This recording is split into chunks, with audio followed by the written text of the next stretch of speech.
What it is terrorism. It's terrorism against civilians, activists, reporters, doctors, teachers. And the elderly holding up placards. So we're not just talking about starvation and disease. We're not talking about destroying the hospitals and the infrastructure, the sewage, creating a situation where hepatitis becomes rife, and then there are no medications, the polio virus, the bad weather, the fact that the pipelines are all destroyed.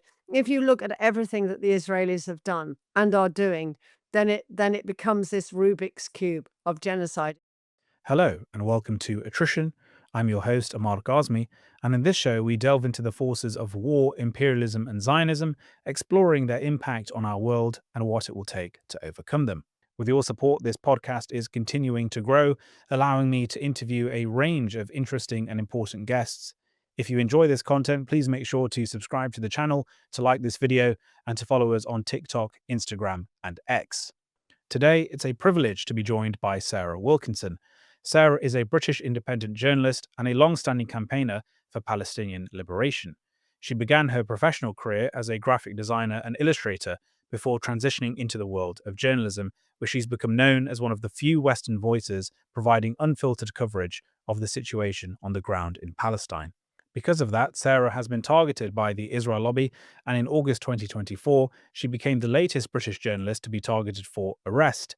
Her house was raided by the police and she was arrested under the Terrorism Act. She had her devices seized and was denied vital medication while in custody.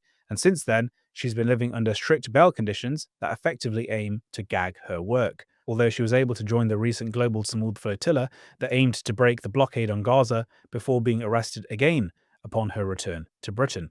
She currently awaits trial for terrorism charges that have been brought against her, which is scheduled to take place in January 2027. But despite the onslaught she faces, Sarah refuses to be silenced, and I'm delighted to welcome her to the show today. So, Sarah, thank you very much indeed for taking the time to join me today. Thank you for having me. Well, Sarah, let's just start by looking at your story, because while you're a very important independent journalist now, in a previous life, you were doing something a bit different in graphic design and illustration. So, how did you become a journalist, and what drew you to focus so deeply or more deeply on Palestine? Oh, there's sort of two questions there. I mean, although I was a graphic designer, I was working with a newspaper, so which was pretty much pro-Palestinian. So my interest, if you like, in Palestine sort of like moved across because it was already there. It was already there in the newspaper. So we ran a lot of pro-Palestinian stories in the early days. Some of them seem quite remote. I mean, we were covering the Ramallah tortoise, for instance, which not many people know about, the Palestinian indigenous tortoise that is being wiped out by the bulldozing of homes. So we were covering stories like that, water, conservation and things like that. But my interest in Palestine began years before that, when I discovered a leaflet in a library with a picture of a little boy facing into the barrel of an Israeli soldier's gun, and I couldn't understand it. I think he was about 10 years old. I think I was about 10 as well. So, I obviously I took the leaflet because this was the reference library. So I did take the leaflet with me and I read it and I didn't fully understand it. So that led to me then trying to understand what was going on there. How could a child the same age of me have so much courage that he could stare into the gun of an Israeli soldier, and why? And so, the research in those days was quite difficult. A lot of the books that were in the central library were all about tourism. They didn't explain the Nakba. A lot of it was from the Israeli narrative. So it wasn't until I really got to college, um, and I was introduced to other pro-Palestinian people that it really began. I went to Greenham Common. That was one of my first protests. So I started learning about how protest works, why it's important, what happens when you get arrested, why people are being arrested. it started to make the whole Palestinian issue make sense. So I was talking to people who knew more than me, who understood it from a political standpoint, that was the thing that was missing in those days.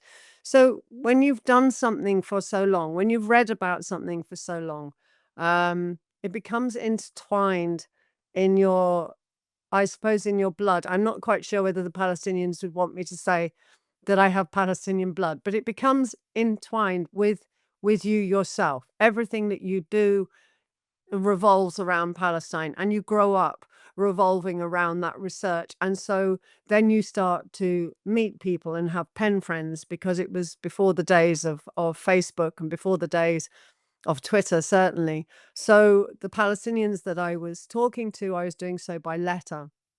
And I was being introduced to more and more people, families with young children. And then Facebook came along, and suddenly I could actually see who these people were in real time. And I was able to talk to them. I was able to listen to their stories. So the connection was already there. And also, I will say, and I'll try not to make it sound horrible, but I also witnessed them being killed.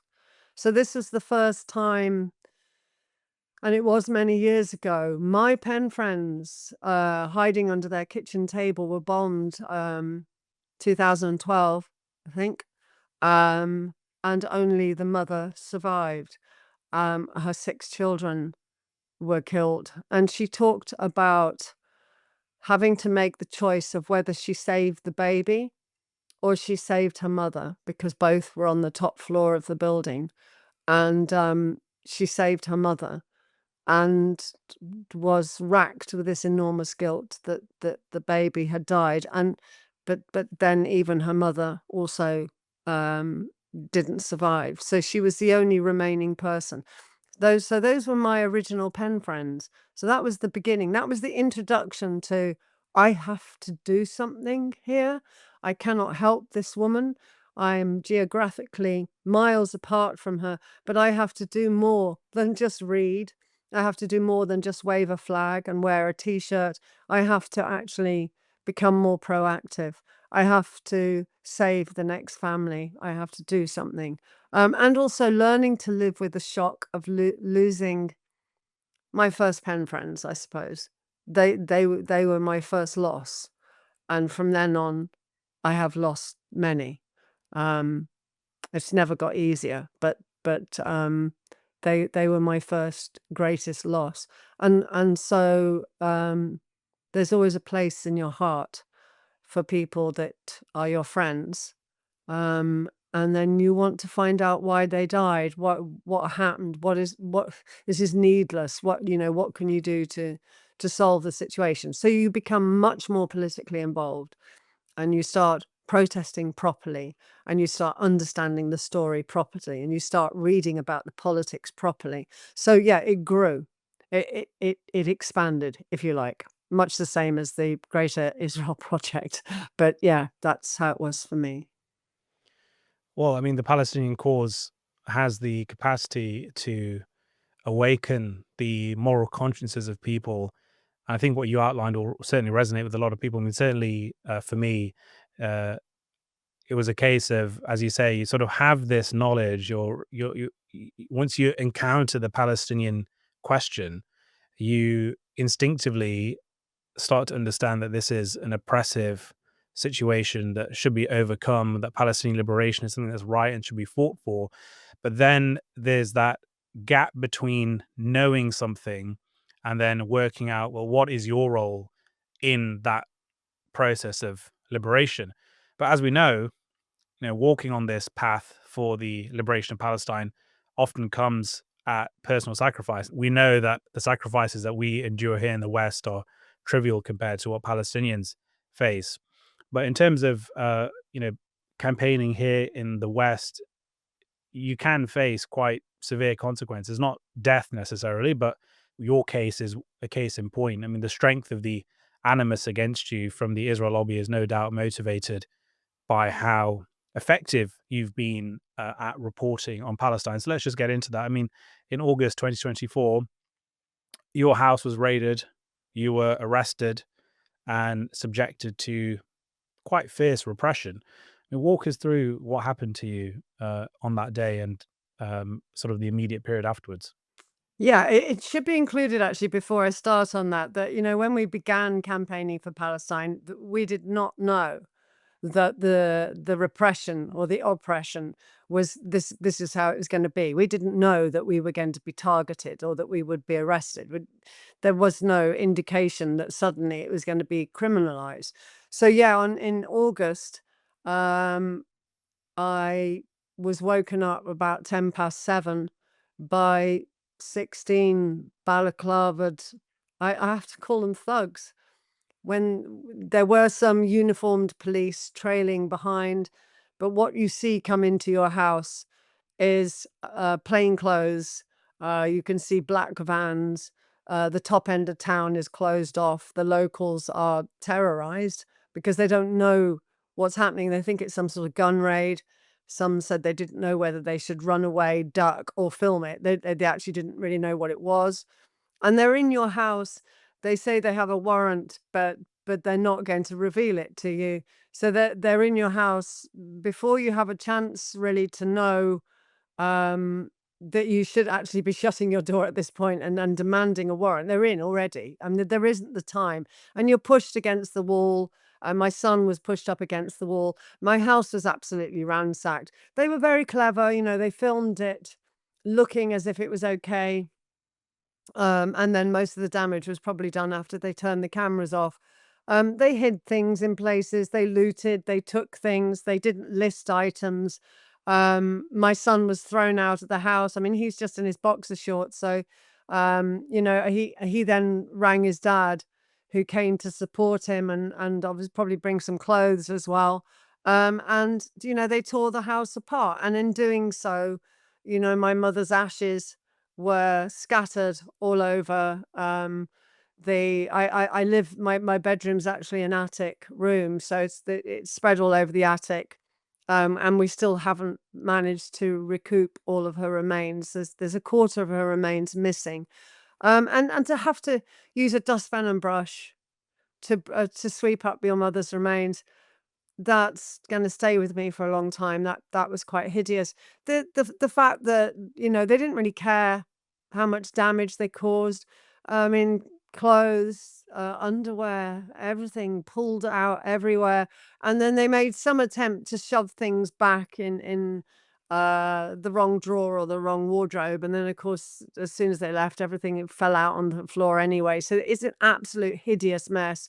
But items like my passport, these things weren't listed on, "These are the items we've taken from your house" list. So when they asked my son to sign that everything was in order, he just wanted them to go. They'd been there for hours. I think this was like 5 o'clock. He just wanted them to go. My son doesn't really know where my passport is, or where I've kept cash, or where some of my, jewelry is. He doesn't know really what's missing. And why would he? Because he doesn't live here. He's just a guest. So, yeah, he signed it mainly to get rid of them. But because he signed the form, it is now very difficult to actually try and get any of these items back. I'm certainly not going to get my electronic devices back. They took other people's devices as well. They weren't all mine. And then wanted PIN numbers for devices that I don't own. So they took an awful lot of stuff, probably about £7,000 worth of equipment, if you add the mics and the headphones and charger cables. And in fact, all of the cables, I've got lights on the stairs. Why do you need those cables? They're like one of those old fittings that you can never buy the cables for anymore. So it's just very malicious that like little items were taken, which kind of disabled the house from working properly. Bank cards missing, cash was taken, everything that really decimated the house. And I don't know if they know what they were looking for. I think they were just looking for anything that they could pin on me. So there was this randomness about it. They didn't find anything really. What they wanted was the devices. So they probably didn't need to destroy the house in the process. And it took us 7 days to put the house back together again, which is a long time. So Well, I mean, what you've had to face is absolutely astounding and disgraceful and just so needless. And also, it's, as you said, it's sort of malicious and gratuitous, even the extent to which they have, in the course of conducting this raid, damaged your house and, as you say, scattered your mother's ashes. And it's really, really appalling. And also the effect, of course, then on, someone like your son, completely, not that you're not innocent, but, a completely sort of third party to the whole situation has then been caught up in it and absolutely no regard for him or his welfare. So it's just absolutely appalling. But of course, you're one of many others who have been targeted. Perhaps the others haven't been targeted in quite the horrific way that you were, but we've seen Asa Winstanley, Richard Medhurst, Kit Clarenberg, others targeted. And that's just when we're talking about journalists, but we've also seen increasing crackdowns against activists, protesters, commentators using brutal policing methods, like you just outlined, and also quite intimidatory prosecutions. I mean, the situation is becoming quite severe now, isn't it? it is, and what it is terrorism. It's terrorism against civilians, activists, reporters, doctors, teachers. And the elderly holding up placards, and I think there's been over 2,000 people arrested, and some of them very brutally. And every home raid has been a little bit different. It's like you'd almost think that there wasn't a pattern. I think that there is a pattern because there isn't a pattern. I think they're pushing out the boundaries. They're finding out how far they can go, who's going to take them to court, whether anybody's going to make an official complaint. They're sort of testing the waters. So every home raid and every arrest has been a bit different. I've heard stories of an elderly woman left out in the snow in her nightgown for hours in bare feet while they searched her house and didn't allow her back in. So no compassion or even police protocol for, taking people's age or their ability into account. So we've seen very young people being arrested very violently. So this almost is very close to sort of child abuse when somebody very, very young, by 30 and 40-year-old police officers who are balaclavaed in much the same way, treating people with utter brutality. It's very, very close. And so there is no, it's done with total disregard for age, gender, ability, and celebrity status, if you like. It doesn't really matter. So that it's an act of terrorism against us as civilians, against activists. And it's done. This is the irony. It's done in the name of countering terror, of anti-terror. It's done in the name of combating crime. And certainly isn't combating crime, arresting people that are innocent and have never committed any crimes. So, when you're arresting an elderly person for holding up a placard, it's completely and utterly needless. And I think it is. It's British state terror, but they're using these anti-terror laws to commit this terrorism, and that is the irony of it, is these aren't terrorists, and these aren't people that would probably ever be, ever do anything wrong, or they're very law-abiding citizens, if you like. So, if they were actually going after people that were making threats, that were making, threats of life against other people, then that would be one thing. But these are just ordinary folk, or they're ordinary students who've never been arrested before, or they're teachers, parents. How long before they start arresting young children? Well, they probably are under prevent. So, it is terrorism, and they are using the anti-terror laws to commit their acts of terrorism. The irony is just it's astonishing, really. Well, I mean, I wanted to actually consider this in a bit more detail, as you say, this sort of weaponization of anti-terror laws. I actually got into a discussion in some detail with the previous guest of mine, who's quite well known, the barrister Frank McGuinness. Obviously, you're someone who's had this direct experience of these laws, which many would argue, and I certainly would argue, have been weaponized against you and others. The whole modern concept of so-called terrorism, I think, has always been very problematic. But it seems to be the case now that terrorism more blatantly than ever just means behavior that the state doesn't like. And I think that has really increased, in particular over the last sort of year or two. But surely that can't be sustainable. I mean, would you say that British society is going to reach breaking point over this? And how far do you think the government can really go in terms of continuously expanding this notion of terrorism and applying it against ordinary people?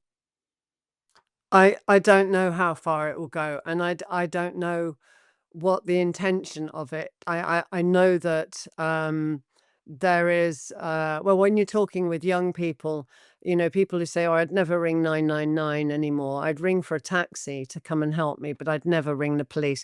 I boycott Crime Stoppers. I don't have anything to do with the police any longer." Even very conservative, if you like, people that have been burgled, they've lost an awful lot of money. They own large properties, and the police have turned up sort of 4 weeks after the 999 call and said, "We can't be bothered. Just go through your insurance." So what concerns me, I guess, and I know that nobody likes Douglas Murray, and I do get that, but he was the one that did a bit of research and found out that the police hadn't actually solved any crime or burglary crime in the North for over a year. And it's purely because what they're doing is arresting people who aren't criminals. They're arresting people for voicing their opinion about the Israeli genocide. Anyone that supports Palestine, anyone that supports Gaza, anyone that knows anybody in Palestine, or anybody reporting the news, or who's got a public platform, they now are the ones who are criminalized. So on meeting a burglar in a pub a few months back, he actually said, "It's my most lucrative time. I can now burgle houses, and the police don't give a damn." Now, there's a truth in that. They don't have time for crime any longer, but what they do have time for is protecting the Israeli state and protecting the Israeli genocide and protecting the government's very deep-rooted complicity in the genocide. So that's all they're working for now. They're just working to protect the Israeli regime. So everything else now, like I say, you make a 999 call, it'll take them 4 weeks to arrive, certainly in our area. And then if you're lucky, you'll get a text message saying, "Sorry, you've been a victim of crime." Then you'll never hear anything ever again. So I don't actually know where the police think that they're going on this. They're certainly turning the hearts and minds of people that have probably been quite supportive of the police away. They're stopping, well, like I say, young children don't want to ring 99 anymore. Parents aren't telling the kids to ring 99 in case the kids get taken away. There's this sort of fear, terror that the police now are no longer working for us, but they're working for the Israeli regime. And they're doing it through the government, the British government, which is so tightly like melted in to the regime that they're facilitating the genocide. They're selling them weapons. We're even hosting the Israeli weapons factories. We are trading like never before. Yeah, they made that 30%. They cut out 30% of the arms that they were sending over to Israel, but it's probably a few wires and a few soundboards and a few things like this. But the majority of the drones are made here. The majority of the fleet, we're still making helicopter parts, Merkava tank, air conditioning parts. We're still trading with the Israelis to make sure that this genocide can continue. We're still sending them weapons.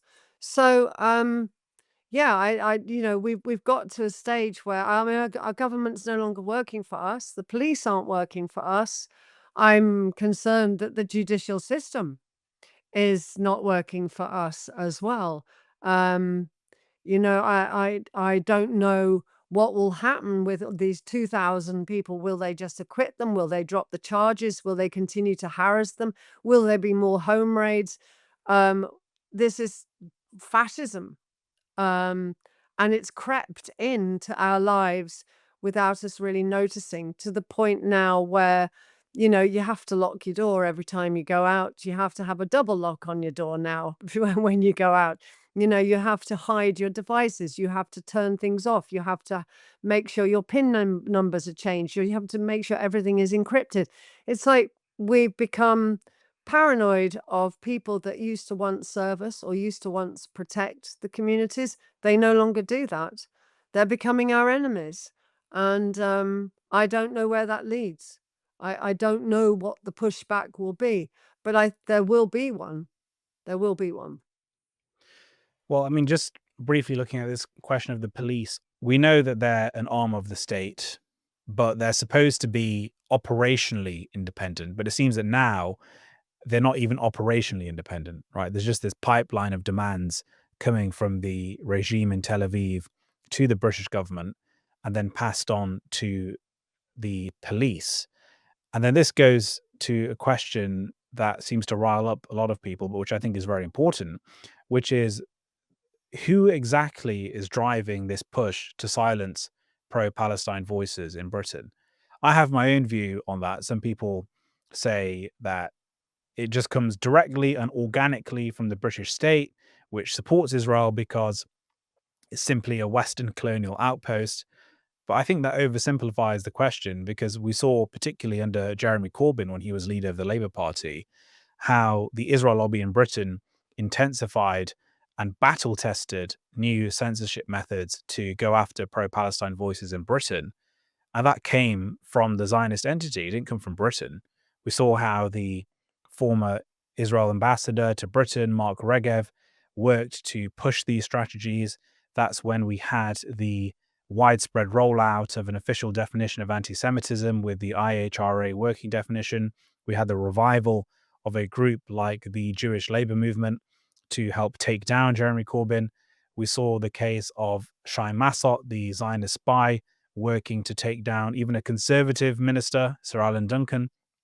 And it seems to me that the British state has been, over the past decade especially, increasingly captured and radicalized by the Zionist regime. I mean, would you agree with that assessment, which is basically that the scale of the push against pro-Palestine journalists, activists, and protesters here in Britain is primarily being pushed by external forces? And what's your take on that?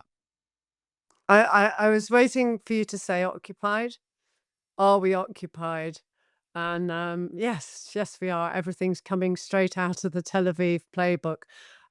Even the questions in interrogations, they're no longer following British protocol. You know, some of my interrogation questions were just outright racist. I think one of them, why do you think Palestinian people are better than white people? I mean, I just find that an astonishing question, and it's clearly not a British question. So, are we occupied? Yes, indeed. I think that we are very much so. So, although yes, it seems to be coming from the British government, like it's not just that we're allies, because as I've said before, who would have an ally that murders and maims? Well, yeah, the numbers are 70,000, but we know that even if you look at the Lancet, they were guessing the figures were over 200,000 Palestinians killed. I know that there's 15 or 16,000 Palestinian children missing. So on top of nearly 30,000 killed, there's hundreds of thousands of adults and children missing. So who'd have an ally that is murdering at this extent? Who would actually brag about having the same values as an entity that is basically using mass murder to ethnically cleanse an entire population? Who'd do that? And I can't believe that the British public aren't more shocked that even when you hear Ursula von der Leyen and talking about, well, we have similar values. Well, no, we don't. I don't know anyone who has the same value as a regime that is prepared to annihilate an entire population. And though that annihilation is still going on, let's not forget this yellow line that they've created. Then now this morning they've announced that they're moving the yellow line outwards to take more of Gaza's territory. And that yellow line obviously has about another 250 meters in front of it, where suddenly these yellow blocks appear.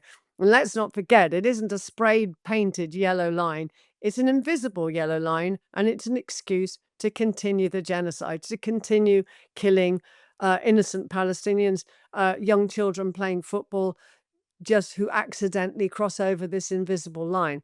The genocide, the ceasefire, they're one and the same. The ceasefire is just I think I've used this phrase before, but it's a rebranded version of genocide. And I've also used the phrase of this is a Rubik's cube of genocide. So we're not just talking about starvation and disease. We're not talking about destroying the hospitals and the infrastructure, the sewage, creating a situation where hepatitis becomes rife, and then there are no medications, the polio virus, the bad weather, the fact that the pipelines are all destroyed. If you look at everything that the Israelis have done and are doing, then it becomes this Rubik's cube of genocide. It may not look the same every day, but it will still be a combination. And so, even with this, am I going to call it a peace plan? No, it's a genocide plan that has been manufactured by the Israelis and the Americans, which they've also called it, was it a board of peace? Oh, they're all such lovely words, aren't they? And a stabilization force to enable them to continue the genocide, but using these very lovely words. And it means that they can make the public relax. Oh, how do you feel now the war is over? I can't tell you how many times that has been said to me. And I've had to say, it's not over. The genocide never finished. It's continuing. It's going on, but it's just got nicer words around it so people think that it's finished. People, I mean, it was at 29 people killed this morning, dozens of children, and then 25 people killed yesterday. These are airstrikes. It's continuing to bomb Gaza. So I don't know where the ceasefire fits into that, because as far as I'm concerned, that isn't a ceasefire. They're not stopping anything. They're continuing with the ethnic cleansing by death, or even by trying to bust them out and then fly them into South Africa. I'm glad South Africa has now put a stop to it. May get some criticism for it, but the point is it didn't want to be a party to ethnic cleansing. And that's what we're all complicit with. If we don't speak out as journalists, if we don't speak out as reporters and activists, if we don't keep telling the world this, they actually do sit back as if they were just watching an episode of Coronation Street and think it's all over. And the thing is, it isn't. We're halfway through. The ethnic cleansing isn't complete, and they will continue until it is complete. I may have strayed off your question a little bit. It's because there's so much of it, and it's because I think the general public have been conned. They've been conned by words, and I'd like to think they're a little bit more intelligent than that. It's disappearing out of mainstream media, certainly, and people keep saying now the war is over all the time. And for a start off, it was never a war; it was a genocide. Um, and now we have this Trump Netanyahu genocide plan, which is against the Geneva Conventions, which is against the Apartheid Conventions. It's against the Genocide Convention. And yeah, I kind of want people to wake up. Well, let's turn now to those ongoing developments. So, of course, you're talking about the recent UN Security Council resolution, which is this Western imposed colonial trusteeship, or a mandate, if you will, that seeks to dissolve Palestinian governance in Gaza, hand temporary administration of the land. Well, they say temporary, but I think they mean permanent administration of the land, to the same powers that armed Israel's genocide, to disarm the occupied people, or attempt to disarm them. I don't think they'll be very successful in doing that, while also throwing Palestinian statehood to the wind. I mean, what's your reading beyond what you've just said on what that signals about the future?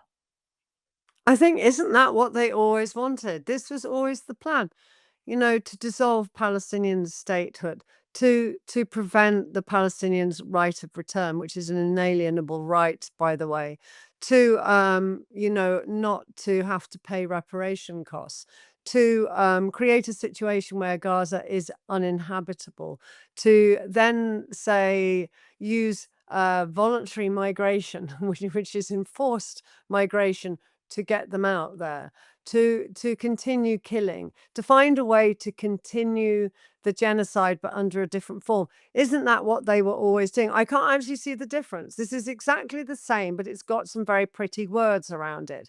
And now somebody's gone and voted. And I think the United Nations Security Council, oh my God, how spineless do they have to be?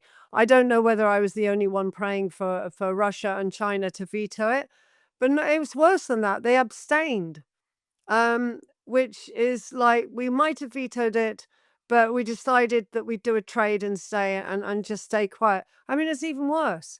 So, you're waiting for somebody to stand up and say, this can't go on. This plan is just about legitimizing genocide. It's about taking away accountability, and it's allowing the Israelis to take Gaza over. Well, isn't that what they were always trying to do? Isn't that what they were doing when they were bombing it? And they are still bombing it. But isn't that what they did when they originally invaded it? Isn't that what was been happening for 77 years? I can't see how this plan is different from the illegal occupation. And as you rightly said, occupations are supposed to be temporary. Here we have a permanent one.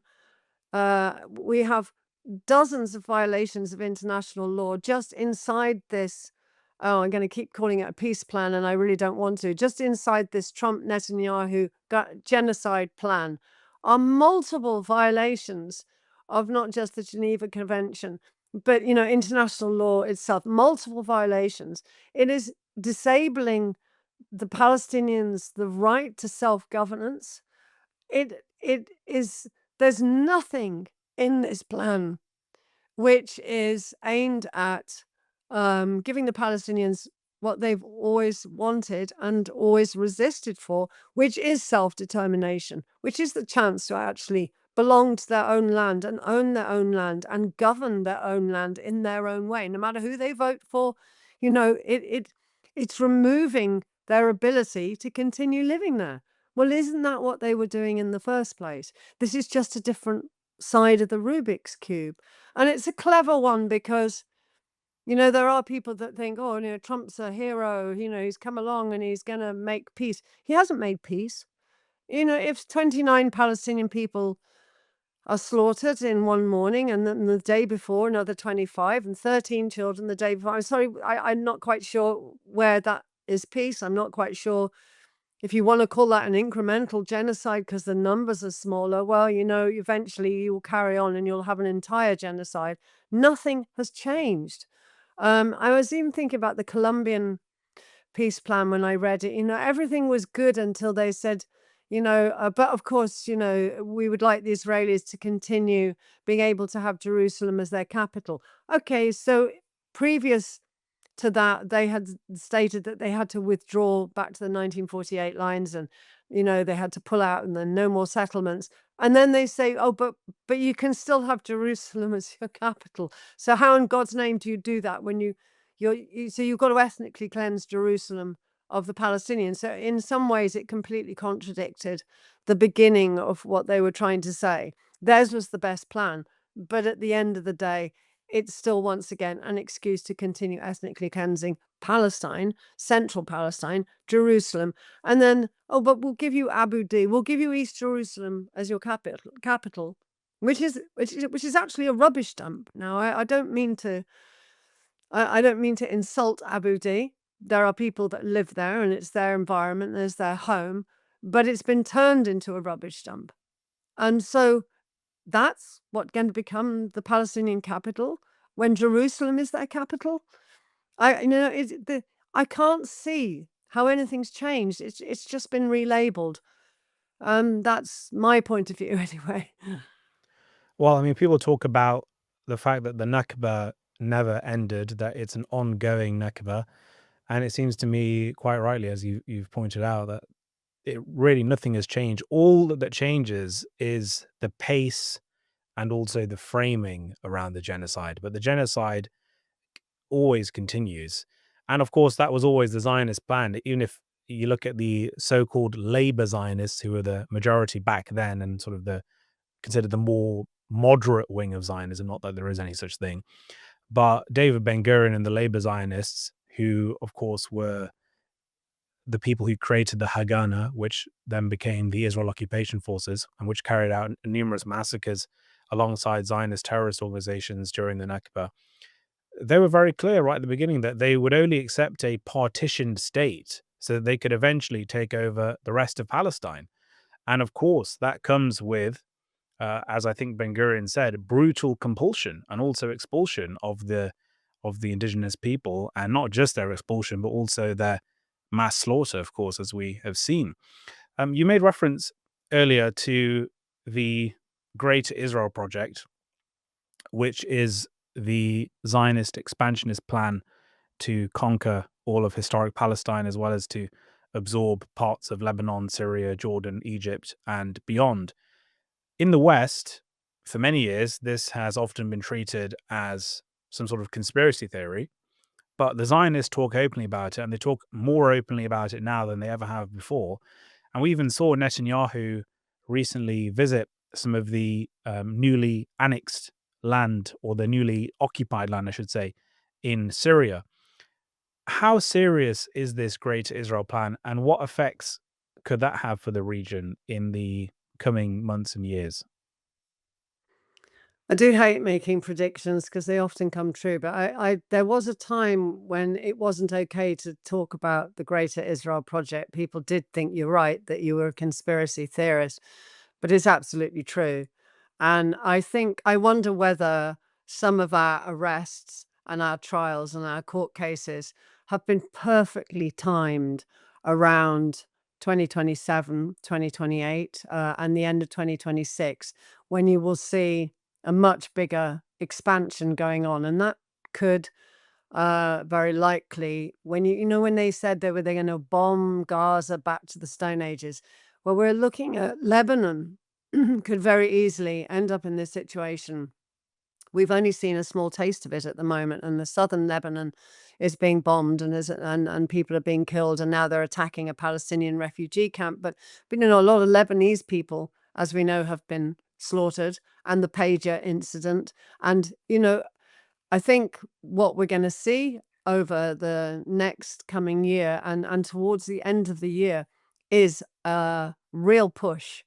The Greater Israel Project is going to actually start to become a reality. And by then it'll be too late. The Israelis have played the better chess game, and we're sitting around just moving pawns around the chessboard. But it's going to happen. And I think Lebanon is a target. I actually think Jordan is a very big target, but I get into trouble for saying it.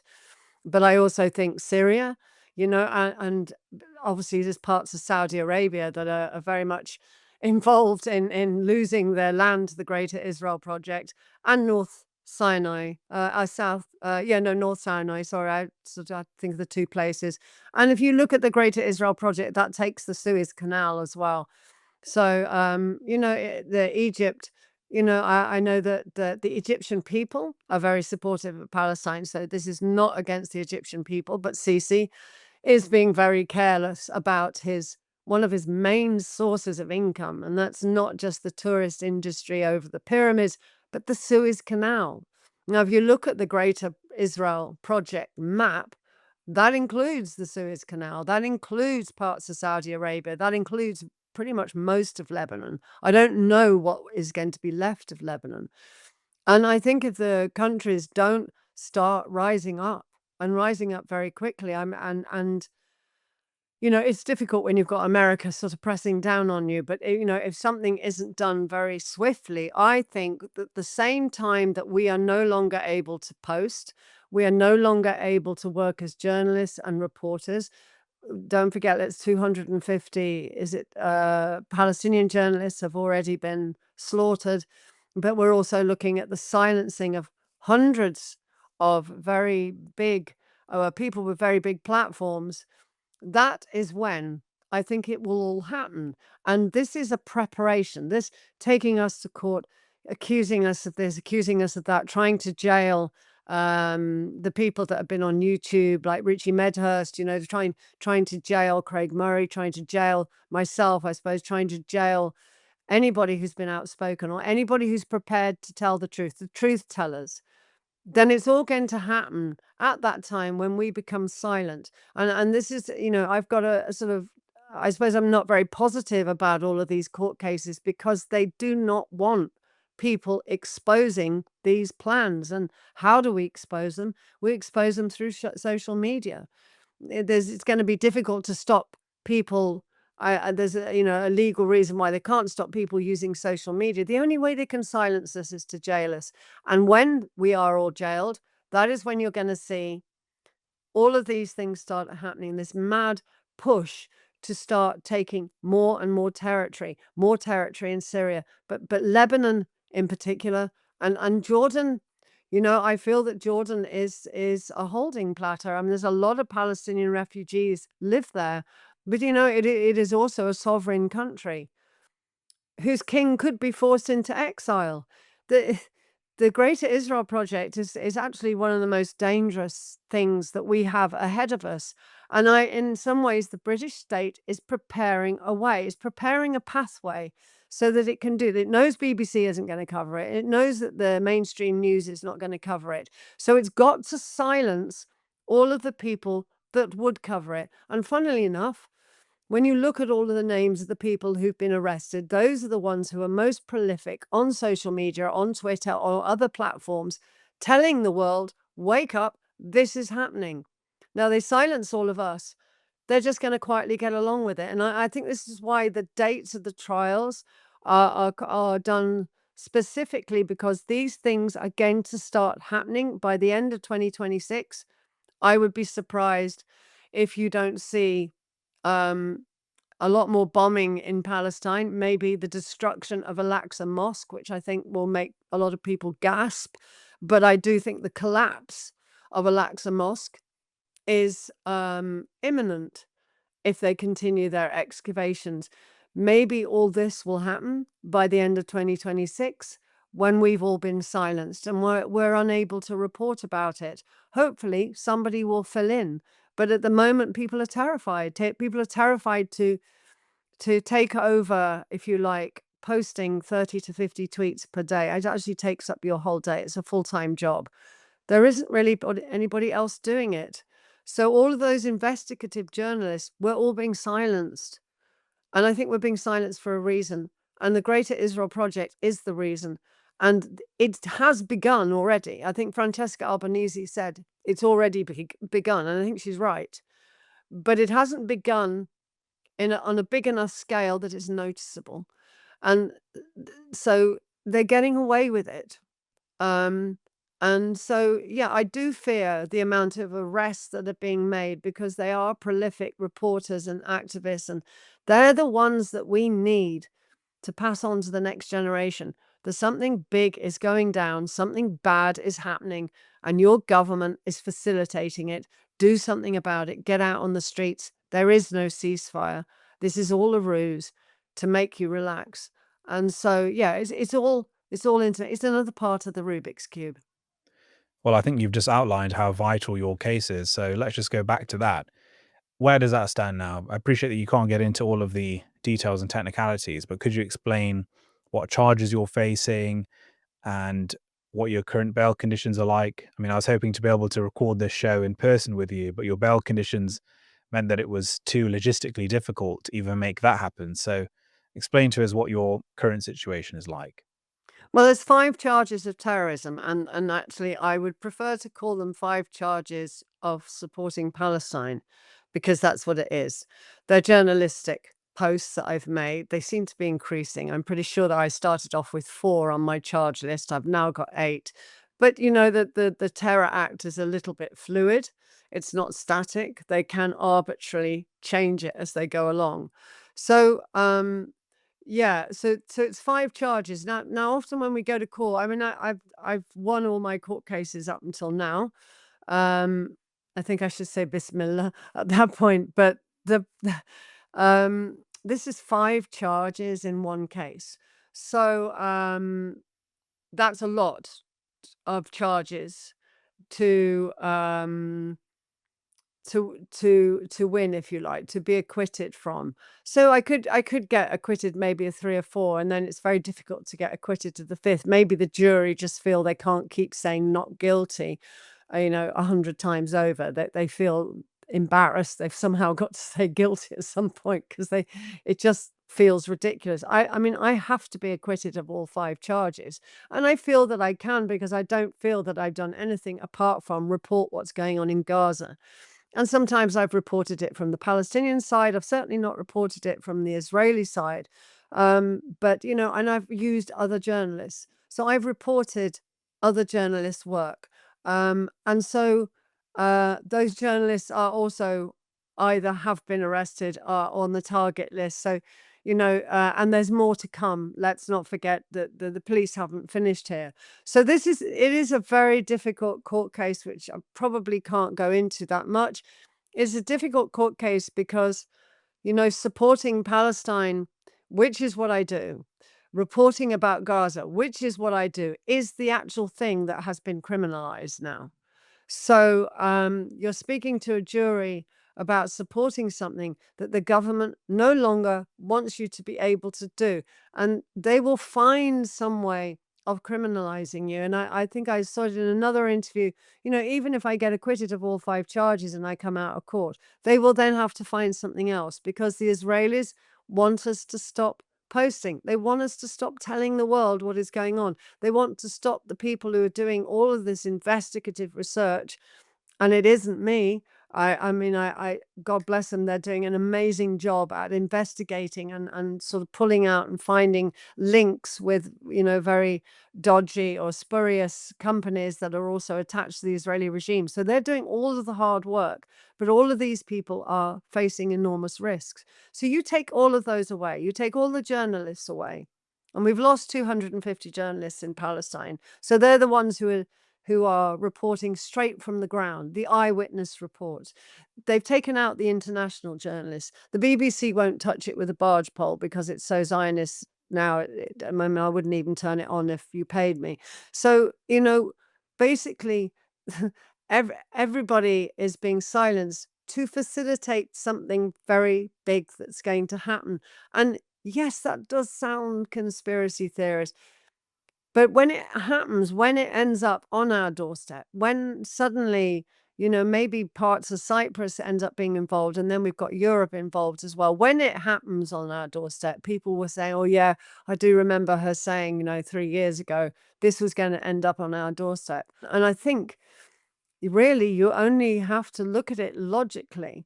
You only have to pull a few sentences apart. You've only got to listen to the Israeli ministers still talking about Amalek, still talking about, ethnic cleansing, still talking about annihilating every single Gazan baby, which I think was one of the last Israeli ministers, and so that their parents and grandmothers could watch them dying at the same time.